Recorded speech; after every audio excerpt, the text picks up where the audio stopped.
Hello and welcome. जैसा कि आप सभी को पता है कि भाई इस चैनल पर ऑन डिमांड कंटेंट मिलता है, तो भाई ऐसी एक डिमांड आई थी कि भाई जो स्वामी श्रद्धानंद कॉलेज में जो एडमिशन का या फिर जो डॉक्यूमेंट वेरिफिकेशन का जो फॉर्म है उसको फिलअप करने का एक वीडियो बनाओ, उसको कैसे फिल करना, इस टॉपिक पर एक वीडियो लेकर आओ। तो आप सबकी डिमांड पर वो वीडियो जो है कि मैं लेकर आ चुका हूँ। इस वीडियो में हम वही डिस्कस करने वाले हैं कि किस तरीके से वो फॉर्म को फिलअप करना है। तो हम फॉर्म को भरने जाएं उससे पहले हमें कुछ बातें जो है कि फॉर्म के बारे में पता होनी चाहिए कि उसमें जो 5 पेजेस हैं उसमें जो स्टार्टिंग के 2 पेजेस है यानी 1 और 2 नंबर का जो पेज है वो सिर्फ और सिर्फ आपके लिए पर्सनल डिटेल्स के लिए, आपके डिटेल्स के लिए, लाइक आपका नाम वगैरह वगैरह। आगे के जो 2 पेजेस है वो एंटी रैगिंग या फिर जो एफिडेविट है उसके पेजेस हैं, जिसमें कि आप कंसेंट कर रहे हो, आप सिग्नेचर कर रहे हो कि आप जो है कि कभी भी रैगिंग या फिर उससे रिलेटेड किसी भी एक्टिविटी में पार्टिसिपेट नहीं करोगे या पार्ट नहीं बनोगे उसका। लास्ट एक पेज है आपके आईडी कार्ड का या फिर आइडेंटिटी कार्ड का, जिसको भरने के बाद आपका आइडेंटिटी कार्ड इशू होने वाला है। तो वीडियो को हम स्टार्ट करें इससे पहले मैं आपसे रिक्वेस्ट कर देना चाहूँगा, और वो रिक्वेस्ट ये है कि भाई आप सब वीडियोस तो देखते हो मेरी, लेकिन सबसे ज़्यादा वो देखते हैं जिन्होंने चैनल को सब्सक्राइब नहीं किया है। तो भाई चैनल को सब्सक्राइब कर लो यार, आप लोगों का ही चैनल है, आप लोगों के डिमांड पर कंटेंट मिल रही है, तो फिर क्या ही प्रॉब्लम है। इसलिए चैनल को सब्सक्राइब करो और उसके बाद शेयर करो एंड देन लाइक भी करो अगर आपको अच्छा लगता है तो चलो अब मुद्दे की बात करते हैं और देखते हैं कि वो फॉर्म को हमें फिलअप किस तरीके से करना है। तो सबसे पहले आप अगर यहाँ पे आ जाओगे तो आपको ये फॉर्म आपको दिख जाएगा कि किस तरीके से आपका ये फॉर्म है। आपका सबसे पहले ऊपर ये कॉलेज का नेम लिखा हुआ है, उसके बाद ये एड्रेस वगैरह है एंड देन उसके बाद मेन मुद्दे की बात यहाँ पर जो ये लिखी हुई है, ये एडमिशन फॉर्म है 22-2023 के स्टूडेंट्स के लिए। तो सबसे पहले आपको क्या करना है यहाँ पर स्टार्ट। अच्छा, आप ऐसा करो कि अपना जो फॉर्म है वो लेके आओ और मेरे साथ साथ भरना स्टार्ट करो, ताकि आपको कोई भी चीज़ फिर आप भूलो ना। तो सबसे पहले यहाँ पर आपको आपके कोर्स का नेम लिख देना है जिसमें भी आप एडमिशन लेने जा रहे हो। उसके बाद यहाँ पर देखो नीचे ये पूछ रहा है कि किस कैटेगरी में आप एडमिशन लेना चाहते हो। तो जिस भी कैटेगरी में आप एडमिशन लेना चाहते हो, यहाँ पे कैटेगरीज की बहुत सारी लिस्ट दे रखी हैं, जनरल, एसटी, एससी, ओबीसी, जो भी आप कैटेगरी है आपको उस पर टिक कर देना। जैसे कि मैंने जनरल पर टिक किया हुआ है। अगर आप एक्स सर्विसमैन के कोटा में एडमिशन लेना चाहते हो तो ओबीसी में लेना चाहते हो तो इस तरीके से आप जिस पे भी टिक कर सकते हो जो भी आपकी कैटेगरी है। एंड देन उसके बाद आपको यहाँ पर अपना नेम लिखना है। जो भी आपका नाम है आप यहाँ पर अपना नेम लिख देंगे। और ये बात याद रखना कि भाई आपको जो है कि नेम यहाँ पर कैपिटल लेटर में ही लिखना है। आपको अपना नाम पूरा का पूरा कैपिटल लेटर में ही लिखना है। कैपिटल लेटर में आपको यहाँ पर नाम लिख देना है।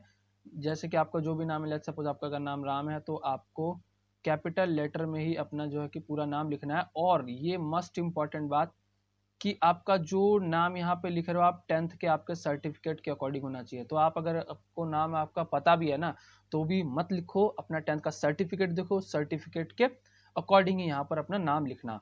उसके बाद यहाँ पर आप अपनी डेट ऑफ बर्थ डाल देना। डेट ऑफ बर्थ डालने का तरीका भाई मैं आपको बता देता हूँ कि डेट ऑफ बर्थ किस तरीके से डालना है। लेट्स सपोज आपका है लेट्स सपोज आपका 15 जनवरी है तो आपको लिखना है 15 और उसके बाद ये हाइफन, देन आपको जनवरी के लिए 01 एंड देन 2005 या 2006 जो भी आपका ईयर है, डेट ऑफ ईयर, तो उसको आप लिख सकते हो। जैसे कि यहाँ पे 2000 अगर 5 है तो इस तरीके से आपको अपना डेट ऑफ बर्थ जो है कि मेंशन करना है यहाँ पर। और उसके बाद यहाँ पर नेक्स्ट आपको ये लिखना है यहाँ पर कि मेल या फीमेल जो भी आप वो लिख सकते हो। उसके बाद आपकी नेशनैलिटी, आप कहाँ से बिलोंग करते हो। तो ऑब्वियस है कि मेजॉरिटी इंडियन में ही आएगी, आप इंडियन ही लिखोगे। उसके बाद आपका नेक्स्ट इसमें फादर नेम, यहाँ पर कैपिटल याद रखना। जितना भी आप नेम लिख रहे हो ना, नेम आप कैपिटल में ही लिखना, क्योंकि कोई भी अगर गड़बड़ होती है तो फिर प्रॉब्लम हो जाएगी। इसलिए आपको नेम तो हमेशा कैपिटल में ही लिखना है। और ये भी मैं आपको 10th के सर्टिफिकेट के अकॉर्डिंग ही लिखना है। जो भी आपका 10th का सर्टिफिकेट है उसको लेके बैठो, सारे के सारे नाम उसी के अकॉर्डिंग लिखो, चाहे फादर का नेम हो, चाहे मदर का नेम हो, चाहे आपका नाम हो। तो यहाँ पे फादर का नेम, और अगर फ़ोन नंबर देना चाहते हो फादर का तो यहाँ पे लिख देना अपने फादर का फ़ोन नंबर। एंड देन यहाँ पर आपको लिखना अपनी मदर का नेम, वही 10th के सर्टिफिकेट के अकॉर्डिंग। और अगर उनका मोबाइल नंबर देना चाहते हो तो यहाँ पर लिख देना। फिर उसके बाद आपका नीचे आता है यहाँ पर office address of the father, mother, guardian and phone number. तो आपका जो भी आपके फादर या मदर का जो भी आप जिसका भी देना चाहते हो, आप यहाँ पर उनके ऑफिस का एड्रेस मेंशन कर देना इस वाले प्लेस पर जहाँ आपको हाईलाइट कर रहा हूँ। एंड वहाँ पर आप फ़ोन नंबर भी जो कि मेंशन कर देना। फिर उसके बाद नीचे आता है परमानेंट एड्रेस। तो यहाँ पर आप अपने परमानेंट एड्रेस लिखोगे। प्रेफर करना कि आपके आधार कार्ड में जो हो वही लिखना। तो इन दोनों लाइनों में आप अपना परमानेंट एड्रेस लिख दोगे। एक लाइन में आता है तो एक लाइन में लिखो, अदरवाइज एज यू विश। उसके बाद आता है आपका लोकल एड्रेस। लोकल एड्रेस का मतलब ये है कि जहाँ पर आप अभी करेंटली रह रहे हो, जहाँ पर आप करेंटली रह रहे हो उसका एड्रेस आपको यहाँ पर मेंशन करना है। और उसके बाद यहाँ पर जो ये जो बॉक्स बना हुआ है, इस बॉक्स में आपको अपना एक पासपोर्ट साइज फोटो प्रेफर करना है कि रिसेंटली खींचा हुआ फोटो हो, वो आपको यहाँ पर मेंशन कर देना है। जिस भी तरीके से आप यहाँ पर अपना फोटो लगा देना। और उसके बाद आपका नेक्स्ट आता है इसमें, यहाँ पर आपका स्टूडेंट का ईमेल आईडी, आप जो भी ईमेल आईडी यूज़ करते हैं, जो भी आप ऑफिशियली यूज़ करते हैं, प्रेफर करना कि जो आपने फॉर्म भरते वक्त CSAS का फॉर्म भरते वक्त जो ईमेल आईडी यूज़ किया था वो वाला लिख देना। एंड मोबाइल नंबर भी वही लिखना जो आपने CSAS का फॉर्म भरते हुए यूज़ किया था, वो इसको आप यहाँ पर लिख देना। एंड देन उसके बाद अपना आधार नंबर चेक करना, आधार नंबर को यहाँ पर लिख देना जो प्लेसेस मैंने हाईलाइट किए हैं। उसके बाद अब आती है आपकी मेन काम, जिसमें कि आपको अपने CUET के मार्क्स लिखने हैं। तो यहाँ पर देखो सब्जेक्ट आपको ये नहीं लिखना है जो मैंने लिखा हुआ है यहाँ पर, जैसे इंग्लिश वगैरह, अकाउंटेंसी। आपके केस में आपके जो सब्जेक्ट्स हैं वो आपको इसमें फिलअप करने हैं। जो भी 4, 5, 6 जो भी सब्जेक्ट है, 6 तो आई थिंक होंगे नहीं, 5 होंगे, तो आप इन 5 जगहों पे अपने सब्जेक्ट लिख देना। उसके आगे आपको यहाँ पर अपना परसेंटाइल लिखना है। परसेंटाइल देखो पॉइंट में वो आई थिंक 6 तक गया हुआ है, पॉइंट में 6 पॉइंट से। अगर लेट्स सपोज आपका जो परसेंटाइल है अगर आपका उसमें करीब 95.32156, तो आप इसमें आपकी मर्जी है कि आप कितने पॉइंट देना चाहते हो, 2, 3, 4, जितना पॉइंट देना आपको दे देना। ये आप ये जो परसेंटाइल है आप यहाँ पर लिख दोगे। यहाँ पर अपनी परसेंटाइल, इसमें उस सब्जेक्ट की परसेंटाइल, इसमें परसेंटाइल एंड देन उस सब्जेक्ट का जो नॉर्मलाइज्ड स्कोर है, नॉर्मलाइज्ड स्कोर यानी कि जो आपका 200 का तो पेपर था, तो उस 200 में से आपके जितने मार्क्स आए हैं आपको इन बॉक्सेस में सब्जेक्ट वाइज वो आपको लिखने हैं। कंफ्यूजन यहाँ पे हो रही थी कि भाई इस वाले प्लेस में क्या लिखना है, इस वाले प्लेस में आपको क्या लिखना है, ये प्रॉब्लम आ रही थी। तो देखो यहाँ पर लिखा हुआ है aggregate of the normalised score of the concern subject. ये आपको क्या करना है कि जिस सब्जेक्ट को लेकर आपका एडमिशन हुआ है वो आपको यहाँ पर लिख देना है। अगर आपको नहीं पता कि भाई मेरा कौन कौन सा सब्जेक्ट लिया, आपने बहुत ज़्यादा सब्जेक्ट चूज कर लिया था CUET में और आपको नहीं पता कि आपका कौन सा सब्जेक्ट के बेसिस पर एडमिशन हुआ है, तो ऐसा करो, अपने जो CSS का रजिस्ट्रेशन पेज था जहाँ पे आपने रजिस्टर किया हुआ था, तो जहाँ पे आपको सीट एलोकेट हुई थी आप वहाँ चेक करो, जहाँ पर आपको सीट एलोकेट हुआ था, माई एलोकेशन जो आपके पास बटन आए थे, आप वहाँ पर क्लिक करो, आपको वहाँ पर ये दिख जाएगा। तो ये बहुत ईजी, अगर नहीं हुआ तो आप मुझे बताना, मैं आपको एक पोस्ट डाल दूँगा, कम्युनिटी पोस्ट, जिसमें कि आपको मैं शेयर करके बता दूंगा कहाँ पर है वो। फिर उसके बाद आपको यहाँ पर आता है 12th में आपने जो सब्जेक्ट्स पढ़े हुए थे उन सब्जेक्ट को यहाँ पे लिख देना। हालांकि कुछ बच्चों के पास 6 या 7 सब्जेक्ट है, तो भाई देखो जो मेन 5 सब्जेक्ट है उन्हीं 5 सब्जेक्ट को यहाँ पे आप लिख देना। और यहाँ पर लिख देना कि आप किस बोर्ड से पास आउट हुए हो, मेजोरिटी CBSE बोर्ड हो गया, जो भी मतलब बोर्ड होगा आपका लिख देना। उसके बाद आता है यहाँ पर आपका कोड, सब्जेक्ट का कोड क्या होगा, आपके जस्ट जो आपका मार्कशीट है ना 12th क्लास का, उसके उसी में दिया होगा, आपको कहीं पे इसको ढूंढने की जरूरत नहीं पड़ेगी। इन कोड्स को भी आप सब्जेक्ट कोड को वहाँ पर लिख देना। और मैक्सिमम मार्क्स यहाँ पर सबके में 100 ही होगा। मेजॉरिटी बच्चे हैं जो उनका मैक्सिमम मार्क्स 100 ही होता है, और आई थिंक 100 होता ही है हर बोर्ड में, ठीक है। तो यहाँ पर आप मैक्सिमम मार्क्स में सब में 100 भर देना। उसके बाद आता है मार्क्स ऑब्टेंड। तो भाई मार्क्स ऑब्टेंड का आप देख लो कि उसमें आपको कितने मार्क्स आए हैं 100 में से, आपके हर एक सब्जेक्ट में उनके अकॉर्डिंग आप यहाँ पे लिख देना। और बात आती है परसेंटेज की, तो देखो अगर आपका मैक्सिमम मार्क्स 100 है तो टोटल ऑब्टेंड मार्क्स वाला ही आपका परसेंटेज माना जाता है, और आपको परसेंटेज तो निकालना आता ही होगा, आप उस तरीके से भी कर सकते हो अगर आपका मैक्सिमम मार्क्स डिफरेंट है तो। अदरवाइज तो फिर आप वही लिख दोगे, कोई प्रॉब्लम नहीं होने वाली है। अब आता है यहाँ पर गैप ईयर। तो अगर आपका गैप ईयर है तो भाई यस कर दो, अपना गैप ईयर पर क्लिक कर दो, मतलब टिक कर दो। अगर गैप ईयर नहीं है तो नो पर टिक कर दो। तो गैप ईयर मेरे लिए नहीं था, इसलिए मैंने इसको नो पर टिक किया था। और अगर आपका गैप ईयर है तो यहाँ पर आप रीजन बता देना कि आपका गैप ईयर क्यों हुआ। ये हो गया आपका फर्स्ट पेज कंप्लीट। और मैं एक बात बता दूं कि ये वाला जो सेक्शन है आप यहाँ पे कुछ भी मत भरना, ये सब ऑफिस के काम का है, वो ऑफिशियल्स अपने आप भर लेंगे इसको, ठीक है।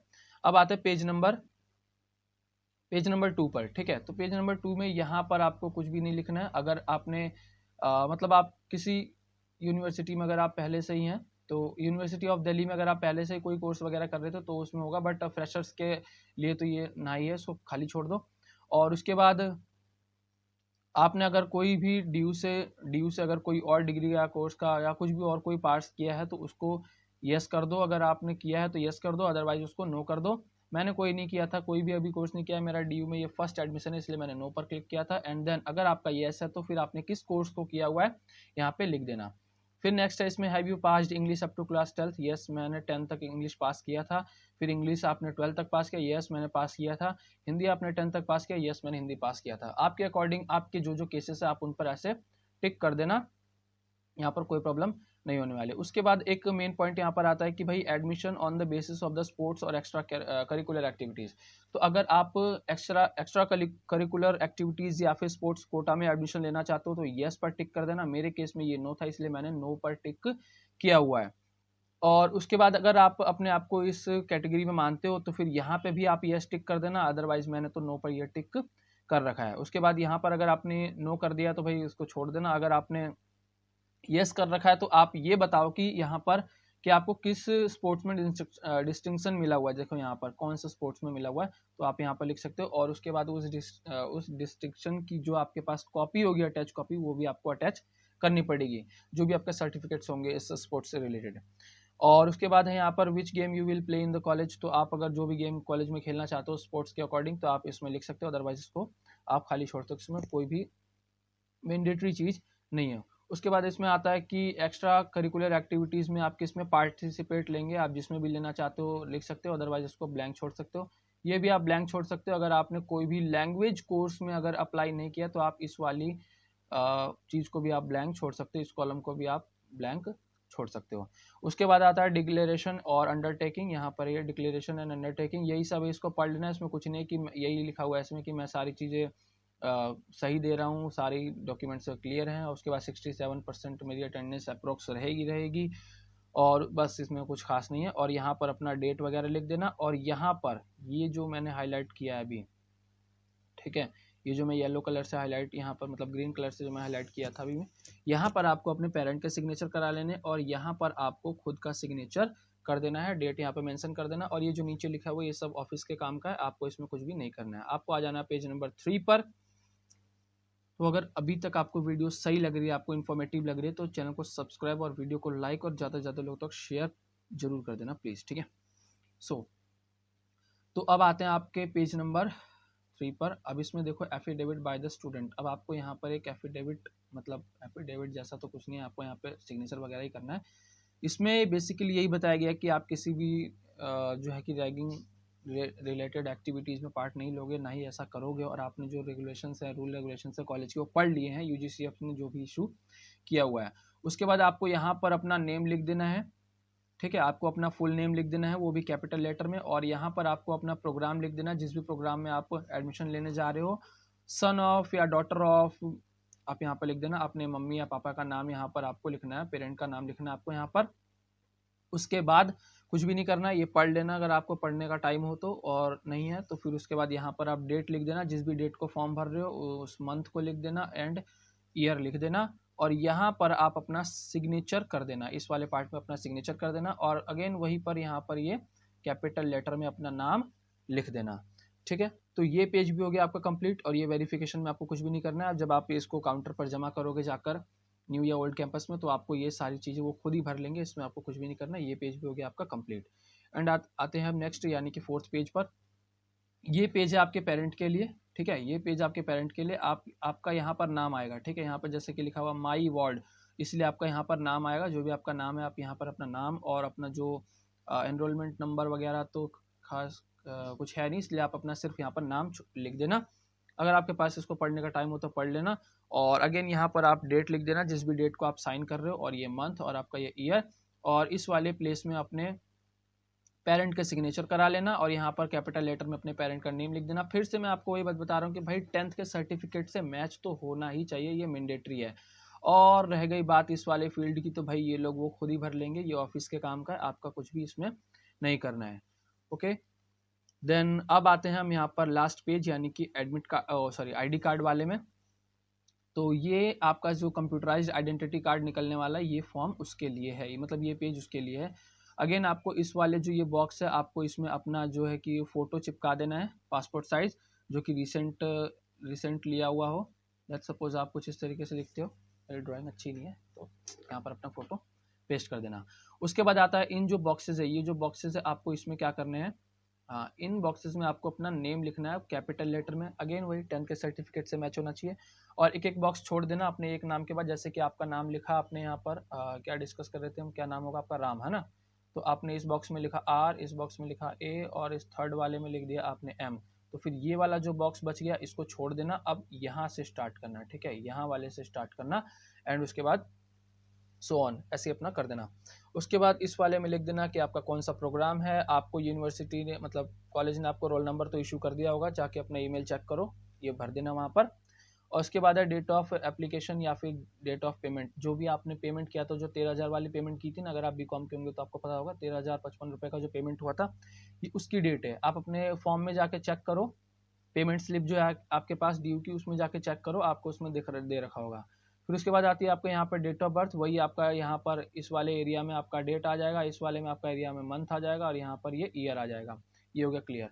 उसके बाद है यहाँ पर नेक्स्ट वाले में आपको यहाँ पर फादर नेम, वही आपका कैपिटल लेटर 10th सर्टिफिकेट से मैच, और वही एक बॉक्स छोड़ देना। 10th में तो यार आई थिंक हमने कर रखा था, ये तो आपको पता होना चाहिए किस तरीके से बनना है। नेक्स्ट आता है आपका यहाँ पर फ़ोन नंबर, आपका फ़ोन नंबर लिख देना, यहाँ पर लेटेस्ट वाला फ़ोन नंबर लिखना जो कि आप यूज़ करते हो, ताकि अगर कोई कॉल करना चाहता है तो ये हेल्पफुल हो। प्रेफर करना कि आपने जो CSS के फॉर्म में भरा था वही वाला फ़ोन नंबर यहाँ पर भर देना।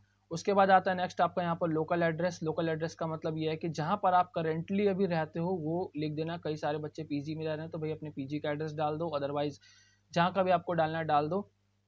याद रखना कि ये आपसे कांटेक्ट करने के लिए में भी यूज़ किया जाएगा, इसलिए आप इसको यहाँ पर लोकल एड्रेस अपना करेक्ट ही डालना जहाँ पर अभी आप करेंटली रह रहे हो। उसके बाद आते इस वाले कॉलम में यानी इस वाले रॉ में आपको अपना आधार नंबर लिखना है। जो भी आपका आधार नंबर है वो आधार नंबर लिख दो। यहाँ पे आपको जगह वगैरह छोड़ने की जरूरत नहीं है, आप डायरेक्ट अपना लिख दो, जो भी आपको आधार नंबर है आपका वो लिख सकते हो। उसके बाद आता है यहाँ पर आपको करना है अपना सिग्नेचर, ऐसे करके अपना जो भी है सिग्नेचर वगैरह कर देना। उसके बाद यहाँ पर है प्रिंसिपल के सिग्नेचर, तो वो लोग तो खुद ही देख लेंगे। और यहाँ पर आपका जो फॉर्म है भाई वो हो गया कंप्लीट, ठीक है, आपका फॉर्म यहाँ पर कंप्लीट हो गया है। अगर वीडियो आपको अच्छी लगी हो तो प्लीज़ इसको लाइक करना, शेयर करना, सब्सक्राइब कर लो चैनल को, और भी ऑन डिमांड कंटेंट आपको इस चैनल पर मिलते रहेंगे। Thank you so much.